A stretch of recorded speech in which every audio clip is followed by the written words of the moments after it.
J'ai raté un trade de plus de 25 heures ce matin. C'est pas à cause des spreads, c'est pas à cause des commissions, du courtier, du nuage, non. C'est à cause d'un détail que les youtubeurs de trading ne vous disent pas et que d'ailleurs eux-mêmes ne voient pas. Moi, c'est Forex Killa, le télégramme est disponible dans la description. Bon, comme vous le voyez, le prix est venu effleurer mon entrée. Le prix m'a swerve. Donc, swerve, pour ceux qui ne savent pas, c'est lorsque le prix, en fait, rate votre entrée, rate le déclenchement de votre entrée et puis s'en va sans vous, en fait. Donc ici, voilà, on aurait pu facilement se dire manipulation, spread, j'ai pas eu de chance. Mais voilà, si vous commencez à penser comme ça, vous n'allez aller nulle part en trading. Aujourd'hui sur YouTube, on vous apprend à dessiner des carrés, des rectangles, des POI, des nuages, des couleurs, des dessins. Mais laissez-moi vous dire que, en fait, ces YouTubeurs-là ne connaissent que la surface du marché. Pourquoi?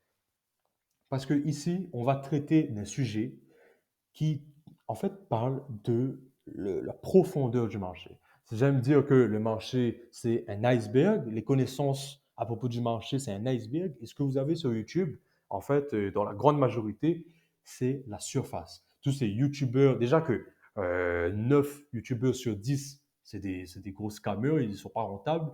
Ceux qui étaient rentables ne font plus de formation, et ceux que vous croyez qui sont rentables, je ne vais pas donner de nom, mais ils n'utilisent même pas les informations qu'ils vous vendent. OK? Ils font leur beurre sur les formations. Je ne vais pas donner de nom. Renseignez-vous sur les clients, etc. Mais vous comprenez un jour de qui je parle. Ces gens-là qui changent tout le temps de stratégie, qui n'enseignent même pas ce qu'ils utilisent. Bref, aujourd'hui, il y a plus trop de YouTubeurs de trading qui vendent des informations valables. Aujourd'hui, je vais vous parler de ces zones. Si vous avez vu les vidéos précédentes, bien sûr, vous savez comment je fonctionne maintenant. Ici, on réfute ce que les youtubeurs de trading disent. Et ici, on marche avec le delivery, ce qui se passe au plus profond du marché. Et donc là, si je zoome, pas en M15, pas en H1, pas en M30, pas en daily, si je zoome en M1 et que j'essaie de comprendre le fondement du marché, ici, je vais avoir la réponse de pourquoi je me suis fait swerve et surtout de pourquoi c'était évitable. OK? Et avant tout, comprenez une chose, le prix ne respecte pas un rectangle.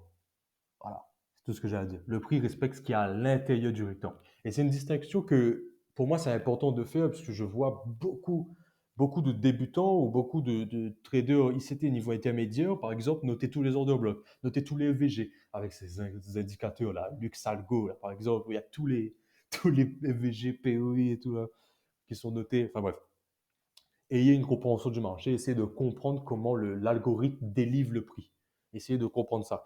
Regarde, ici le prix, il ralentit, il arrive juste en dessous de ma zone et boum, impulsion, tout droit vers le TP, sans moi. À première vue, tu te dis, j'étais à un pips, à 0,1 pips près, ça va.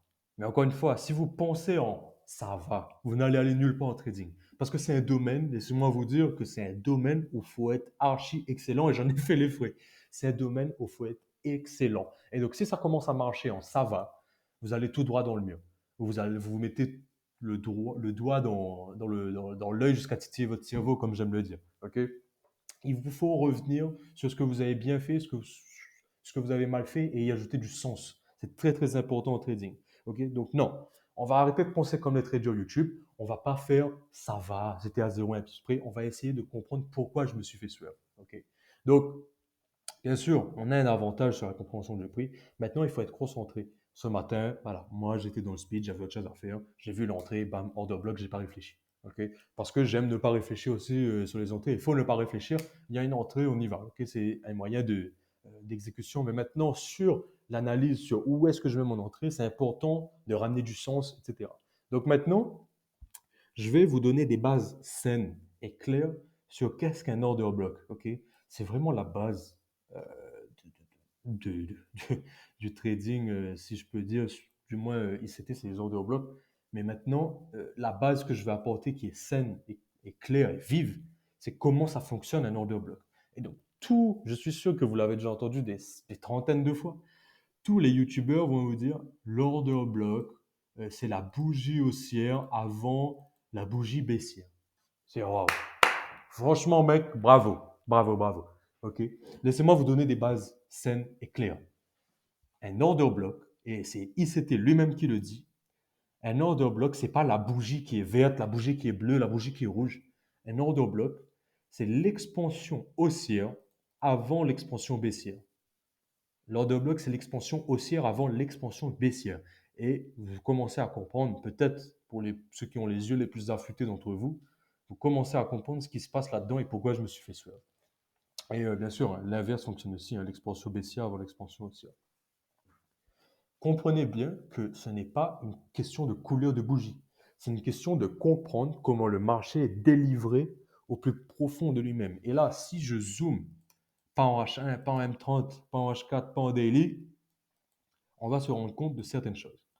Ici, le prix, hop, il me donne une belle manipulation, bam, expansion, il revient, il retrace dans l'order block, boum, il me suive.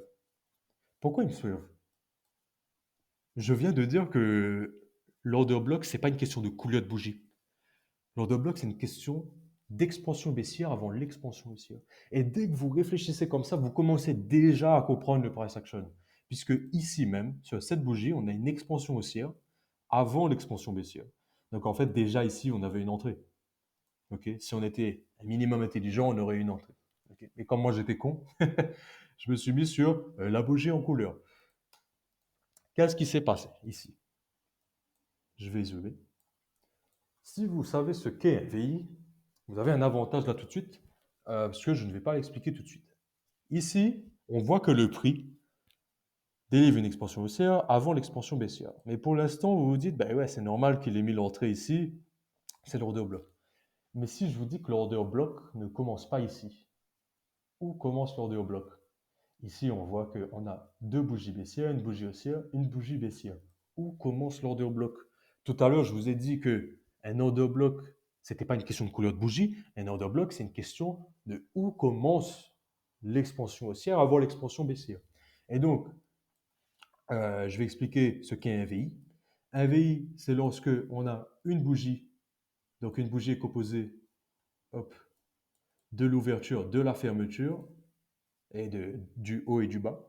Mais donc un VI, qu'est-ce que c'est? C'est que ici on va avoir la fermeture et ici on va avoir l'ouverture de la bougie suivante. Et donc un VI, c'est un trou entre la fermeture et l'ouverture. Ok.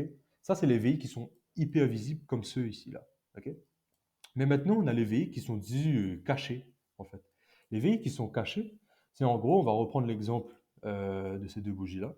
Ici, on a la bougie qui ferme et ici, on a la bougie qui ouvre. Mais si je mets l'ouverture là-haut, eh bien, on aura hop, un vide entre la fermeture et l'ouverture de l'autre bougie. Et ça définit clairement un volume balance, un VI. Donc, si je reviens à mon exemple, effectivement, on a un VI ici. Mais ce qui m'a vraiment aidé pour comprendre en fait où commencer l'order block, c'est ici. La bougie noire, boum, fermeture, et la bougie bleue ouvre ici, pas au même niveau. Qu'est-ce que ça me donne comme information? Ça me donne l'information que, boum, ici, on descend, le marché descend, et là, on a une expansion haussière avant l'expansion baissière. Donc, on comprend que l'order block, finalement, ne commence pas ici, mais l'order block commence là. Et donc, j'aurais simplement dû mettre mon entrée ici, puisque c'est ici que commence l'order block. J'espère que tout le monde comprend que c'est ici que commence l'order block. Et on regarde, effectivement, l'order block commençait ici, au pips près, et le marché s'en va. Donc voilà, ça faisait pas mal d'argent gagné que j'ai raté. Mais au moins, ici, je sais pourquoi j'ai raté. Et c'est une erreur que je ne referai plus. Okay. Chaque trade sur lequel vous ne revenez pas, c'est une leçon qui est perdue, que ce soit un TP ou un stop loss. C'est une leçon qui est perdue. Déjà que au jour d'aujourd'hui et depuis toujours, les cerveaux sont des passoires puisque les gens ne notent pas, surtout au jour d'aujourd'hui avec TikTok et tout. Alors, si vous ne revenez pas sur vos trades, laissez tomber. Si vous n'entretenez pas un journal de trading, etc., laissez tomber. Attendez, par contre, il y a un truc qui m'intéresse. Ok. Donc voilà, j'espère que vous avez compris pourquoi j'ai raté ce trade. Si vous avez des questions, vous n'hésitez pas. Si vous voulez une vidéo complète sur les VI, n'hésitez pas à mettre un commentaire. Il faut toujours zoomer, toujours zoomer pour comprendre ce qui se passe. Okay. C'est très important. Comprendre le pourquoi derrière la zone, pas juste la zone en elle-même. C'est ça le vrai price action. C'est pas de l'art abstrait, c'est pas des zones de 10-20 pips, c'est de la précision, c'est de la microstructure. C'est des détails que personne n'explique sur YouTube. Donc, si tu veux que je fasse une vidéo sur les VI, tu me dis. Le Telegram est disponible dans la description. On se retrouve pour une prochaine vidéo. Salut!